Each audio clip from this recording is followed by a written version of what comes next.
Hello दोस्तों, स्वागत है आपका अपनी YouTube channel Rohit Goswami law classes में। और आज मैं आपको कराने वाला हूँ एलएलबी थर्ड ईयर। सेम है हमारा फिफ्थ, एक्ट है हमारा सीपीसी, कोड है हमारा 5001 और क्वेश्चन नंबर है हमारा 10। जो सीपीसी है इसे हम civil procedure code and limitation act भी कहते हैं, ठीक है, जिसे सिविल प्रक्रिया संहिता। आज का ये हमारा एक्ट है और क्वेश्चन नंबर हमारा 10 है। अब से पहले मैं इसकी 8 वीडियोस आपकी ऑलरेडी डाल चुका हूं, आप प्लेलिस्ट पे जाकर देख सकते हो। प्लेलिस्ट पे सीपीसी लिखा मिलेगा आपको, सेमेस्टर लिखा मिलेगा फिफ्थ, और कोड नंबर भी आपको लिखा मिलेगा। अगर किसी का कोड मैच नहीं कर रहा है या सेमेस्टर मैच नहीं कर रहा है तो आप परेशान ना होना, आप अपने सिलेबस के अकॉर्डिंग तैयारी करना, क्वेश्चन के सिलेबस को मैच कर लेना, ठीक है। आज का जो क्वेश्चन है बहुत ही महत्वपूर्ण है, वेरी वेरी इंपॉर्टेंट है, और अक्सर इसकी जो आने की संभावनाएं जो रहती हैं वो 10 नंबर में रहती हैं, ठीक है।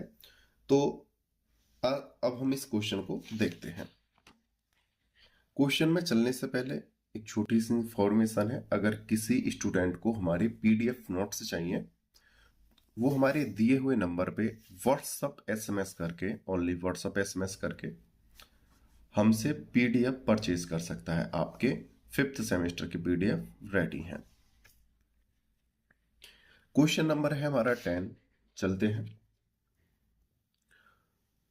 उन संपत्तियों का वर्णन कीजिए जो सिविल प्रक्रिया संहिता के अनुसार डिक्री के निष्पादन के अंतर्गत कुर्क या विक्रय नहीं की जा सकती। देखो, सबसे पहले तो हम प्रेषण को समझेंगे। अगर हमने प्रेषण को अच्छे से समझ लिया तो हम प्रेषण का आंसर अच्छे से दे देंगे, प्रेषण का उत्तर अच्छे से दे देंगे। यहां पर बोला है डिक्री। डिक्री क्या होती है? डिक्री एक होती है डिग्री। ये हमें कोई भी, जैसे BA, MA, BCom, LLB, LLM, या कोई भी हम शिक्षा समाप्ति के बाद एक हमें डिग्री मिलती है, और ये होती है डिक्री। डिक्री यानी किसी भी केस में, ये हमारी स्टडी से संबंधित है, ठीक है, हमारी एजुकेशन से, ठीक है, और ये हमारी केस से। जब कोई जज या कोई प्रशासनिक अधिकारी किसी चीज पर अपना अंतिम निर्णय दे देता है, तो हम अब पढ़ रहे हैं लॉ, तो हमारा ज्यादा महत्वपूर्ण क्या है? केस, यानी जो हमारे बाद होते हैं केस। जब केस में कोई भी न्यायाधीश अपना अंतिम निर्णय देता है उसे हम डिक्री कहते हैं, ठीक है। अगर किसी डिक्री में ये कह दिया है, अंतिम निर्णय में ये कह दिया है कि जिस व्यक्ति के ऊपर केस चलाया जा रहा था उस पे ये जुर्माना साबित हो गया है या अपराध साबित हो गया है, और उसके आधार पर उसके घर की या उसकी संपत्ति की कुर्की कर लो, यानी उसके नाम पर जितनी भी संपत्ति है, उसके अधिकार में जितनी संपत्ति है, सबको जब्त कर लो, जब्त कर लो, तो उसको कहते हैं कुर्की। आप सब जानते होंगे। अब इसमें क्वेश्चन क्या कह रहा है हमारा? अगर किसी केस में न्यायाधीश ने या कोई प्रशासनिक अधिकारी ने अंतिम निर्णय दे दिया है, उसके बावजूद भी कुछ ऐसी चीजें या वस्तुएं होती हैं, वस्तु या चीजें होती हैं या संपत्ति होती है जिसको हम कुर्क नहीं कर सकते, उनको बताइए आप। तो समझ गए आप? सबसे पहले केस,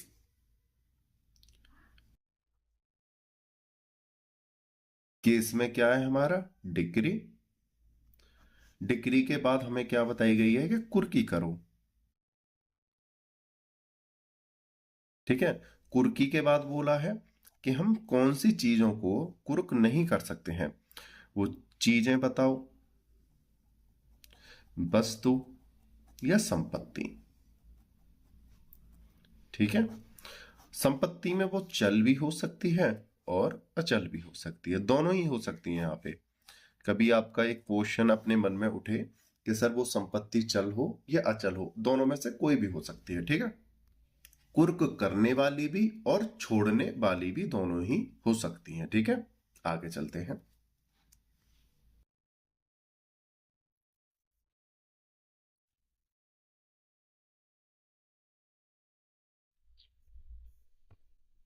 प्रश्न आपको अच्छे से समझ में आ गया होगा, आगे चलते हैं। इसी का दूसरे रूप में एक क्वेश्चन और बन जाता है, किन संपत्तियों को डिक्री के निष्पादन में कुर्क एवं विक्रय नहीं किया जा सकता। या तो प्रश्न वो इस प्रकार से पूछ सकता है एग्जामिनर, या इस प्रकार से वो क्वेश्चन पूछ सकता है, या अपनी लैंग्वेज में घुमा फिरा कर किसी प्रकार से क्वेश्चन रख देगा, लेकिन उस क्वेश्चन में इन शब्दों का सम्मिलित होना अनिवार्य होगा कि डिक्री और कुर्की, ठीक है, उससे आप समझ जाना। अब इसके उत्तर की तरफ चलते हैं, इसका आंसर देखते हैं। सिविल प्रक्रिया संहिता यानी CPC, civil procedure code and limitation act की धारा 60 के अनुसार, जो इसका जो सेक्शन 60 है उसके अनुसार क्या कहता है ये देखते हैं। इसमें उन संपत्तियों का वर्णन किया गया है जिनका डिग्री के निष्पादन में कुर्की तथा बिक्री नहीं की जा सकती। मतलब जो सिविल प्रक्रिया संहिता की जो धारा 60 है यानी सीपीसी का जो सेक्शन 60 है,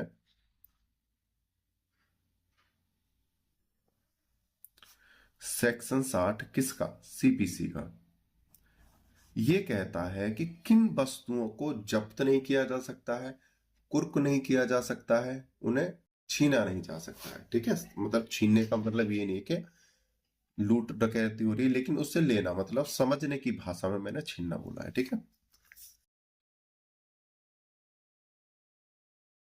कुर्की तथा बिक्री नहीं की जा सकती। इस धारा को संशोधन अधिनियम 1976 द्वारा संशोधित किया गया है, जो निम्नलिखित है। पहले तो इस क्वेश्चन में उन चीजों को बताया है जिनको कुर्क कर लिया जाएगा। पहले तो को यहां तक समझो, यहां तक बोला है कि संशोधन अधिनियम 1976 द्वारा बताया गया है कि किन चीजों को कुर्क नहीं किया जा सकता, जब्त नहीं किया जा सकता। लेकिन साथ ही इसने ये भी बताया है कि किन चीजों को जब्त किया जा सकता है, ठीक है। तो पहले हम जब्त वाली चीजों को देखते हैं, फिर उसके बाद सारी चीजें उनको देखेंगे जो जब्त नहीं की जा सकती। इससे आपका क्वेश्चन का जो आंसर है एकदम सटीक हो जाएगा। भूमि, इसको जब्त किया जा सकता है। गृह यानी घर को जब्त किया जा सकता है। भवन गृह, वस्तुएं, वस्तु में कोई भी अन्य वस्तु हो सकती हैं। धन, बैंक नोट, चेक, हुंडी, विनय पत्र, वचन पत्र, सरकारी प्रतिभूतियां, धन के लिए बंधननामे या अन्य प्रतिभूतियां, ऋण निगम के अंश तथा विक्रय योग्य सब चल और अचल संपत्ति जो निर्णित ऋणी की है या उन पर अपना अधिकार रखता है, ये सभी कुर्क व बिक्री के दायित्वाधीन है। जितनी मैंने यहाँ पे चीजें आपको बताई हैं ये सभी कुर्क की जा सकती हैं। मतलब ऋणी है, जिसके ऊपर ऋण है, उसके अधिकार वाली ये सभी चीजें जब्त की जा सकती हैं। अब बात किसका चल रहा होगा उसके ऊपर, या किसी व्यक्ति ने ऋण लिया होगा और ऋण उसने सरकार का चुकाया ना होगा, और जब उस के ऊपर केस चला होगा ऋण के ऊपर कि भाई इसने सरकारी ऋण लिया हुआ है और इसने उसका भुगतान नहीं किया है, अब इसके क्या करा जाए, तब उसका जो निर्णय आता है, डिक्री आती है, उसमें बोला जाता है कि इसने ऋण नहीं चुकाया है, इसकी जो अधिकार की संपत्ति है उसको कुर्क कर लो, छीन लो। तो उसमें बताया है कि इन संपत्तियों को छीना जाएगा, ठीक है, ऋण के बदले में। अब आगे देखते हैं,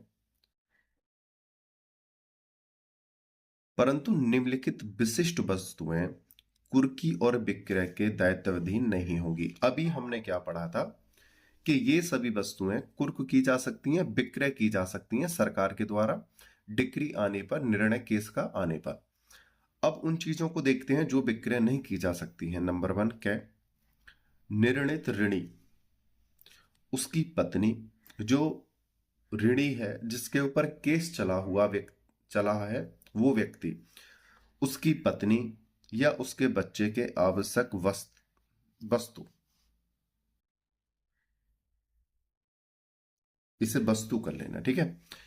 जो ऋणी है जिसके ऊपर केस चल रहा है, उसकी पत्नी या उसके बच्चे के आवश्यक वस्तु, भोजन बनाने वाले बर्तन, चारपाई और बिस्तर, निजी आभूषण जो जाति या धर्म से संबंधित हो।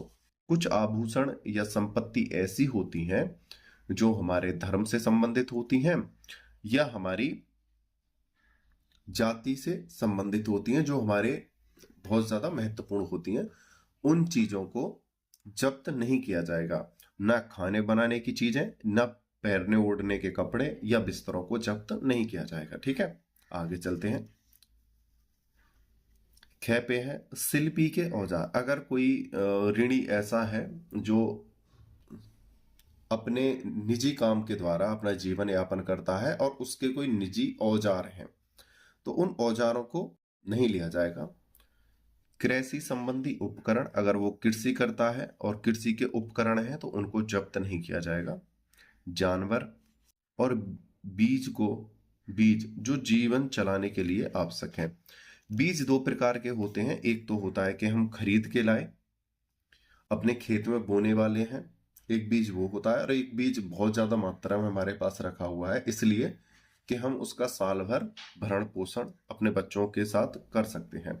तो ऐसे बीजों को जिससे हम अपना पेट भरें, उनको जब्त नहीं किया जाएगा। ऐसे तो वो लोग भूखे मर जाएंगे। तो उन बीजों को, यानी कहने का मतलब है खाने वाले अन्न को जब्त नहीं किया जाएगा।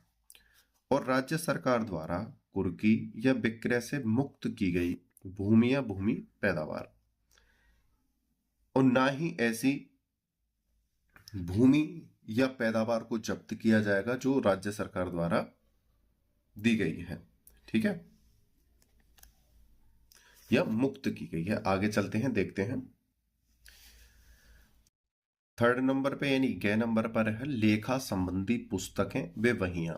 अगर किसी व्यक्ति की जिसके ऊपर ऋण था और उसकी संपत्ति को जब्त करने का ऑर्डर आया हुआ है, अगर उसकी कुछ महत्वपूर्ण किताबें हैं या कोई अन्य किताबें हैं, उनको, या बहियां जिस पर उसका लेखा जोखा लिखा हुआ है, उनको जब्त नहीं किया जाएगा। फोर्थ नंबर गह पर है व्यक्तिगत सेवा का कोई अधिकार। कोई व्यक्तिगत सेवा है और उसका अधिकार उस व्यक्ति पर है, तो उसके उस अधिकार को भी उससे नहीं छीना जाएगा, ठीक है। उसका पर्सनल अधिकार है या उस अधिकार में उसके पास कुछ संपत्तियां रखी हुई हैं, उनको भी नहीं छीना जाएगा, ठीक है। आगे चलते हैं। डे देखो, इसको मैं थोड़ा सा एक्सप्लेन कर देता हूं। एक जैसे हम अपनी किताबों के आधार पर लेंगे व्यक्तिगत सेवा। जैसे कोई व्यक्ति है जो उसके ऊपर ऋण का केस चला हुआ है और ये व्यक्ति है ए, इसके पास कुछ बुक है, ठीक है, और ये किताब कैसी है, इससे वो सेवा देता है समाज को। और ये किताबें कैसी हैं, बहुत ज्यादा कीमती हैं। या कुछ ऐसी चीजें हैं जैसे बोर्ड हो गया, अब तो डिजिटल बोर्ड चल रहे हैं, बहुत कीमत के होते हैं बोर्ड जो होते हैं, बोर्ड हो गया, या चेयर हो गई, कुर्सी हो गई, कुर्सी, मेज या अन्य कुछ ऐसा सामान। तो ये व्यक्तिगत सेवा हो गई। इसके आधार इससे जो है किसी को सेवा देता था, यानी फ्री में सेवा करता था या किसी को ट्यूशन देता था।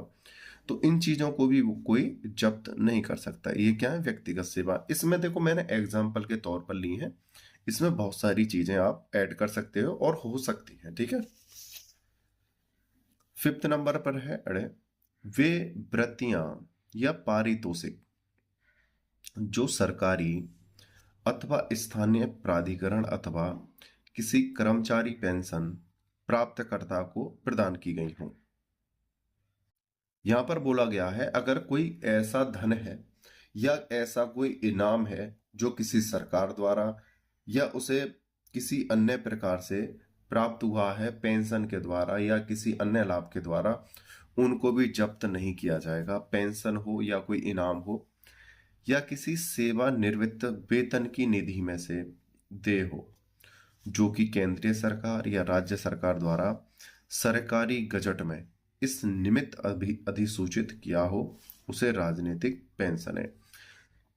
उसको प्राप्त होने वाले इनाम, वृत्तियां, पारितोष, पेंशन या कोई वेतन भत्ता हो, उन सबको भी जब्त नहीं किया जाएगा, ना ही उसको रोका जाएगा। आगे चलते हैं, 6 नंबर पर है चय।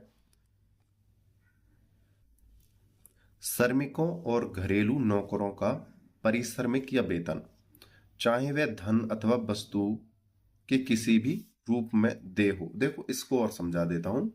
श्रमिकों और घरेलू नौकरों का परिश्रमिक, कोई ए व्यक्ति है जिसके ऊपर केस चला हुआ था, यही वाली बात जो भी मैंने अभी बताई है, केस चलने वाला व्यक्ति ए है। इसके यहां पर कोई बी या सी या प्लस अन्य कोई भी व्यक्ति कर्मचारी था, कर्मचारियां हैं या और कोई कार्य करता है, ठीक है। इनका वेतन यानी एक यहां पर ये जो व्यक्ति काम करने वाले हैं, इनको ये वेतन देने वाला था, वो वेतन रखा हुआ है, या कोई अन्य किसी वस्तु के रूप में ये कार्य कर रहे थे और वो वस्तु इनको देने के लिए रखी हुई है घर पे, ठीक है, यानी तनख्वाह या कोई अन्य वस्तु, तो उसको भी जब्त नहीं किया जाएगा, क्योंकि ये लेबर की या श्रमिकों की अधिकार की चीजें हैं, उनको जब्त नहीं किया जाएगा। तो इसके साथ साथ क्या होगा, अगर इन्हें जब्त करेंगे, वो ए को दंड देने के साथ साथ वो अन्य व्यक्ति यानी लेबर पक्ष को भी दंड दे रहे हैं, क्योंकि जब इनको तनख्वाह या वेतन नहीं मिलेगा तो इनको भी एक दंड रूपी अपने परिवार को परेशान देखेंगे तो इनको भी दंड मिलेगा। तो सरकार क्या कहती है, इतना पैसा, इतनी वस्तुएं उसके पास छोड़ दो, अगर उसके पास लेबर है तो उनको वो भत्ता या वेतन दे सके, ठीक है। आगे चलते हैं। लेकिन एक बात याद रखना, लॉ के अंदर जो भी चीज आप पढ़ो उसको कभी भी सर्वसत्य मत मानना, ठीक है। सभी का क्या है, अपवाद होता है। आप कहोगे कुछ ऐसी स्थिति होंगी जहां पर वेतन भत्ता भी नहीं छोड़ा जाता हो, उसको भी जब्त कर लिया जाएगा, ठीक है, ऐसी स्थिति भी उत्पन्न हो जाती है। तो सर्वसत्य कोई नहीं है, इन सब का अपवाद होता है। आगे चलते हैं। 7 नंबर है 6, भरण पोषण की किसी आज्ञप्ति के निष्पादन में वेतन का 1/3 भाग। अब यहां पर समझो, देखो आज्ञप्ति भी किसे बोलते हैं, डिक्री का ही दूसरा नाम है आज्ञप्ति, ठीक है। इसका भी मतलब यही है, निर्णय, अंतिम निर्णय। डिक्री, आज्ञप्ति या अंतिम निर्णय यही है। इसमें बोला है, अगर जिस व्यक्ति के ऊपर केस चला हुआ है और उसकी संपत्ति को कुर्क करने का आदेश आया है, उसकी संपत्ति में से इतना हिस्सा, इतना पैसा छोड़ दिया जाएगा जो उसके ऊपर भरण पोषण के लिए लगाया गया है। सपोज करो जिसके ऊपर केस चला हुआ है ए है, ए के माता पिता हैं या बच्चे हैं। भरण पोषण तो आप जानते होंगे, माता पिता, बच्चे और पत्नी के लिए जो दिया जाता है वो ए के संपत्ति में से जाता था, ठीक है। तो इतनी संपत्ति या इतना पैसा छोड़ दिया जाएगा जो इनका भरण पोषण होता रहे, ठीक है। माता पिता, बच्चे, बच्चे में विकलांग भी हो सकते हैं, स्वस्थ भी हो सकते हैं, लेकिन नाबालिग होंगे, और पत्नी। संपत्ति का 1/3 भाग छोड़ दिया जाएगा इनके लिए, अगर उसके ऊपर भरण पोषण चल रहा है तो। जय 8 नंबर, ऐसे व्यक्तियों के वेतन तथा भत्ते जिन पर वायुसेना अधिनियम 1950, सेना अधिनियम 1950 तथा नौसेना अधिनियम 1957 लागू होता है। अगर कोई सरकारी सेवा से रिटायर होकर घर पर बैठा है और उसके वेतन भत्ते आ रहे हैं, तो उनको भी वो जब्त नहीं कर सकते। जैसे वायुसेना, नौसेना और थल सेना, इनके वेतन भत्तों को भी जब्त नहीं कर सकते हैं। आगे चलते हैं।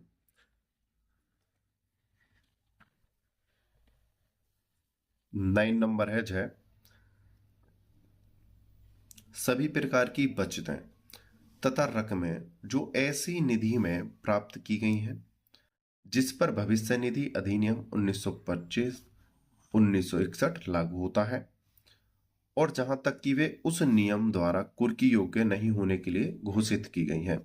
यानी कुछ लोग अपने भविष्य के लिए बीमा डाल देते हैं, या कहीं पर किस्त जमा कर देते हैं, या किसी अन्य प्रकार से अपने भविष्य के लिए पैसा एकत्रित करते हैं, तो ऐसे पैसों को भी जब्त नहीं किया जाएगा, ऐसी बीमाओं को भी जब्त नहीं किया जा सकता, कुर्क नहीं किया जा सकता, क्योंकि वो उनकी एक भविष्य निधि है, अपने भविष्य के लिए कार्य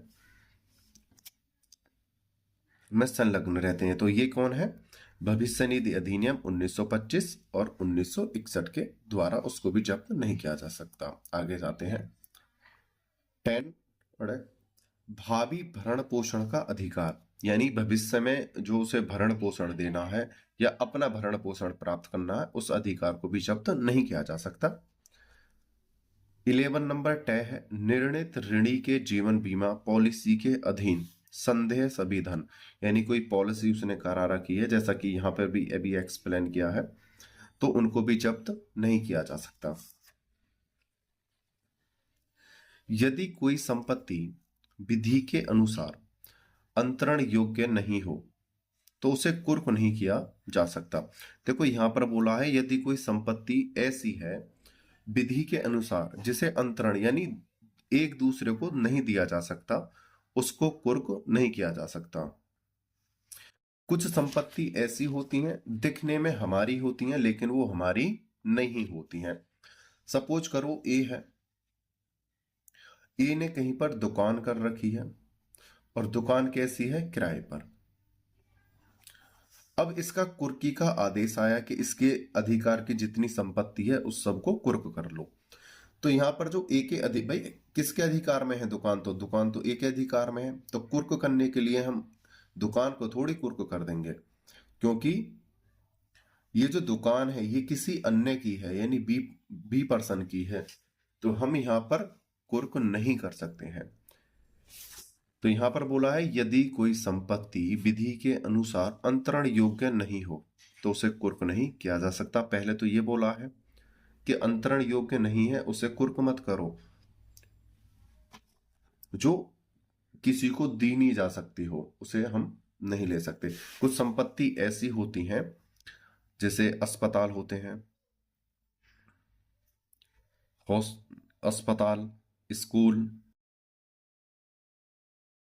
मंदिर, कुछ ऐसे संस्थान जो एक होते तो किसी एक व्यक्ति की संपत्ति है लेकिन उसको जब्त नहीं किया जा सकता क्योंकि ये अंतरण योग्य नहीं है, हम एक दूसरे को ट्रांसफर नहीं कर सकते हैं। ठीक है, ये किसकी होती हैं? चाहे किसी एक व्यक्ति का अधिकार हो लेकिन इस पर संपूर्ण समाज का अधिकार हो जाता है, और ऐसी चीजों को हम अंतरण नहीं कर सकते हैं। तो ऐसी चीजों का हम कुर्क या कुर्की नहीं कर सकते। तो यहां पर बोला है यदि कोई संपत्ति विधि के अनुसार अंतरण योग्य नहीं हो तो उसे कुर्क नहीं किया जा सकता। दिल्ली किराया नियंत्रण अधिनियम के अंतर्गत कोई किराएदार भूस्वामी की अनुमति के बिना किराएदार का अंतरण नहीं कर सकता। दूसरी बात, एक पॉइंट और यहां पे आया है, एक तो कुर्की के लिए हम किराए की दुकान को कुर्क नहीं कर सकते हैं। दूसरा, ये नहीं कह सकता है कि ये जो किराए की जो दुकान मैंने ले रखी है मैं इससे 3,000 रुपए, मतलब इस दुकान के लिए मैं 3,000 रुपए किराया देता हूं, या अन्य और कोई किराया हो, आप मुझे 5,000 रुपए दे दिया करना। तो इसने क्या करा? 2,000 का बेनिफिट लेके इसे 3,000 में जो लिया था इसे 5,000 में दे दिया, 2,000 का बेनिफिट ले लिया। तो इस प्रकार से भी चीजों को नहीं दे सकता है। ठीक है, दिल्ली किराया नियंत्रण अधिनियम के अंतर्गत कोई किराएदार भूस्वामी की अनुमति के बिना किराएदार का अंतरण नहीं कर सकता। ठीक है, खुद ने 3,000 का लिया, इसने किसी और को, दुकान है बी की, लिया है ए ने, दुकान मालिक बी है, इसने इसको दिया, इसने सी को दिया, इसने लिया 3,000 में, इसने इसे दिया 5,000 में। ठीक है, तो ये जो बी है ये इस पर रोक लगा देगा, ये इसे कुर्क नहीं होने देगा। ठीक है, इसकी अनुमति चाहिए किसकी? जिसकी ये दुकान है। भाई आपको ही दी है, आप उसमें 1 साल 2 साल 4 साल जितना भी आपको अनुमति मिली है आप किराया लो, आप किसी अन्य को कुर्क नहीं करोगे, उसे अन्य को नहीं बेचोगे, और ना ही ऐसी संपत्ति को सरकार कुर्क कर सकती है। अतः डिक्री के निष्पादन में निर्णित ऋणी यानी किराएदार को किराए की दुकान को कुर्क नहीं किया जा सकता। समझ गए? पहले तो बी ने ए को दी 3,000 में, ए ने सी को दे दी 5,000 में, इसने लाभ के लिए दी थी। लेकिन जब वो कुर्की का समय आया तो भाई इसने दस्तावेज बनाए होंगे कि भाई ए के पास एक दुकान है और इसने उस दुकान को सी को किराए पर दे रखा है, तो इसको भी कुर्क करो। नहीं, तो पहले वो जांचेंगे कि भाई इस पे ये दुकान आई कहां से, कि इसने खुद किराए पे ली थी और इसने भी किसी अन्य को किराए पर दे दी। तो पहले तो ए बी से ही बूझेगा, लेकिन बी ने भी अनुमति दे दी और सी को दिया है इसने किराए पे, तो सरकार ए की अनुमति में ही आ गई फिर बी से बूझने के बाद, तो तब भी सरकार इस संपत्ति को कुर्क नहीं कर सकती है। इसमें एक एग्जाम्पल है, केस है मुक्तिलाल, एक यहां पे है बेलरैक्स इंडिया लिमिटेड बनाम सिंघल इलेक्ट्रिकल कंपनी और अन्य 1983 दिल्ली। जैसा कि मैं आपको पहले बता चुका हूं, जब आप पेपर करते हो, अपना आंसर लिख रहे होते हो, तो वहां पे केस की बहुत ज्यादा वैल्यू हो जाती है। जितने आप केसेस वहां पे लिखोगे इतनी आपको अच्छे नंबर प्राप्त होंगे। ठीक है, तो आप केसों को अच्छे से याद कर लेना, कम से कम 2-3 केस आप लिखना। दूसरा है आपका मुक्तिलाल अग्रवाल बनाम ट्रस्टी प्राइवेट फंड 1956। ये जो केस है आपका ये बहुत ज्यादा महत्वपूर्ण है, इंपॉर्टेंट है, इसे याद कर लेना। मुक्तिलाल अग्रवाल बनाम ट्रस्टी प्रोविडेंट फंड 1956 का ये केस था। इसमें अभी निर्धारित किया गया कि कोई संपत्ति निर्णित ऋणी की न हो, परंतु उसे संपत्ति पर व्यय यानी खर्च करना अधिकार प्राप्त हो, जिसका उपयोग वह अपने लाभ के लिए कर सकता हो। ऐसी संपत्ति को धारा 60 के अधीन कुर्क किया जा सकता है और बेचा जा सकता है। देखो अभी हमने एक चीज पढ़ी थी कि ए ने दुकान किराए पर ली थी, आगे चलते हैं, आगे समझाते हैं। ए था, अच्छे से समझ लेना। अभी ए ने दुकान किस ली थी? किराए पर ली थी, और ये जो दुकान किसकी थी? ये बी की थी। ठीक है, लेकिन ए ने लाभ कमाने के लिए इसे सी को दे दिया। दुकान का मालिक ये है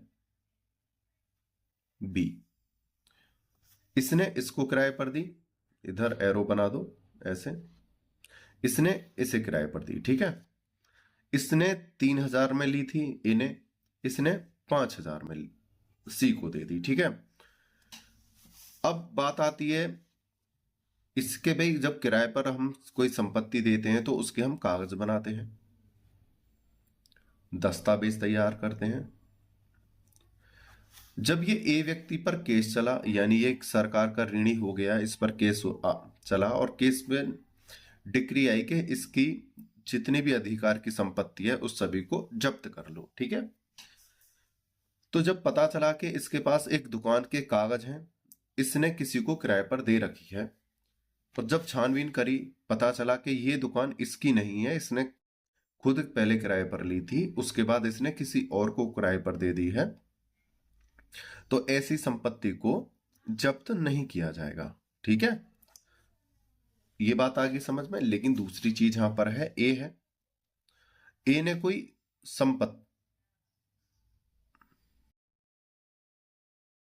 संपत्ति या भूमि ली है, और वो भूमि या संपत्ति ऐसी है जो उसी के अधिकार की है। जैसे अपने माता पिता से, भाई किसको संपत्ति मिलती है?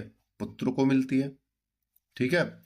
या कोई ऐसी संपत्ति है कि उसने दिखावे में तो ऐसा कर रखा है कि ये मेरी नहीं है, लेकिन असल तौर पर क्या है, वो उसी के अधिकार की क्या है, संपत्ति है, और उससे वो क्या कर रहा है, लाभ प्राप्त कर रहा है, ठीक है।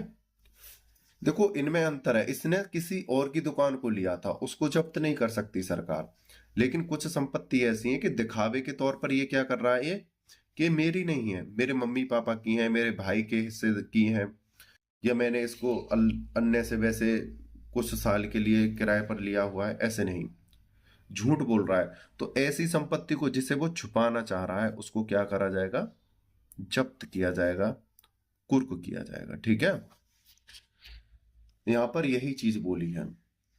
इसमें अभिनिर्धारित किया गया कि कोई संपत्ति निर्णित ऋणी की न हो, परंतु उस संपत्ति पर बेअन अधिकार प्राप्त हो। जैसे यहां पर बोला है, इसने बोला ये मेरे भाई की है, मेरे माता पिता की है, या मेरे चाचा की है, लेकिन आने वाले समय में वो संपत्ति उसी के नाम पर ट्रांसफर होने वाली है या उसी के अधिकार की है। तो ऐसी संपत्ति को जिसका उपयोग वह अपने लाभ के लिए कर सकता हो, यानी आने वाले समय में, ऐसी संपत्ति को धारा 60 के अधीन कुर्क किया जा सकता है और बेचा जा सकता है, ठीक है। आगे चलते हैं। किसी पेंशन प्राप्त राज्य कर्मचारी की अनुग्रह राशि को तथा भरण पोषण के आदेश के प्रवर्तन में भी अनुग्रह राशि को कुर्क योग्य नहीं माना गया है। लेकिन यहां पर बोला है, जैसा कि अभी मैंने थोड़ी देर पहले भी बताया था, इसी प्रश्न में पेंशन या भरण पोषण की जो राशि वो किसी को देने वाला है, उसकी संपत्ति का 1/3 भाग उसे हम छोड़ देंगे, ठीक है। ये 1/3 भाग तो भरण पोषण के लिए, और जो उसका पेंशन है, भत्ते हैं, या कोई इनाम है, इन सब चीजों को छोड़ देंगे, या उसकी कोई कीमती या सांस्कृतिक चीजें हैं, इन सभी चीजों को छोड़ देंगे। आगे चलते हैं। इसमें अब इस एक केस और ऐड कर लो। केस नंबर है 3।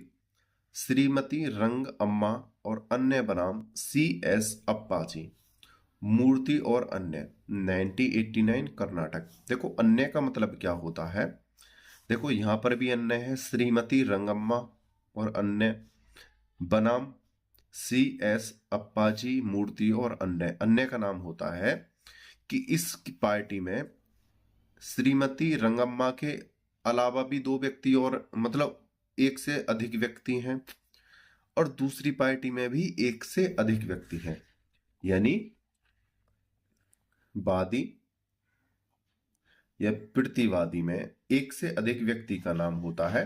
तो दोनों पार्टियों के एक एक नाम ले लिए जाते हैं, वो शो कर दिए जाते हैं, और पीछे अगर एक से ज्यादा है तो अन्य में वहां पे लिख दिया जाता है। इस चीज को भी आप समझ लेना।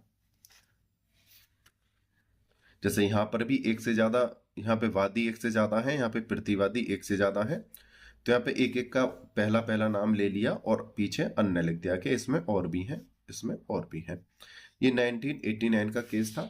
मोटे तौर पर इस क्वेश्चन और आंसर का अर्थ यह था कि जब हम कुर्क करते हैं किसी संपत्ति को, ये देखा जाना चाहिए कि ये कुर्क की जाने वाली संपत्ति ऐसी है कि जिससे किसी अन्य व्यक्ति का अधिकार ना छिन जाए। जैसे एक ही है, एक ही संपत्ति को कुर्क करने जा रहे हैं, लेकिन अगर ए से कोई भी व्यक्ति संबंध रखता है और उसकी वजह से अन्य व्यक्तियों का, संबंध रखने वाले व्यक्तियों का अधिकार छिन रहा है, तो ऐसी चीजों को हम जब्त नहीं करेंगे, ठीक है एक ही संपत्ति, लेकिन उससे किसी अन्य लोगों का हित या उसके परिवार के सदस्यों का हित, धार्मिक, सांस्कृतिक या सामाजिक रूप से किसी का हित जुड़ा हुआ है, तो उसको स्कोर को नहीं किया जाएगा। ये क्वेश्चन हमारी नॉलेज के लिए और हमारे पेपर के लिए भी बहुत ज्यादा महत्वपूर्ण था। अगर कहीं से कोई त्रुटि रह जाती है तो आप कमेंट करके मुझे बता दीजिएगा व्हाट्सएप नंबर पे। हम उस त्रुटि को सुधारने की कोशिश करेंगे और आपकी वीडियोस बहुत जल्दी अपलोड हो जाएंगी। वीडियो को आपने अंत तक देखा, मुझे अच्छे से सुना, उसके लिए धन्यवाद। टेक केयर, बाय बाय, जय हिंद, जय भारत।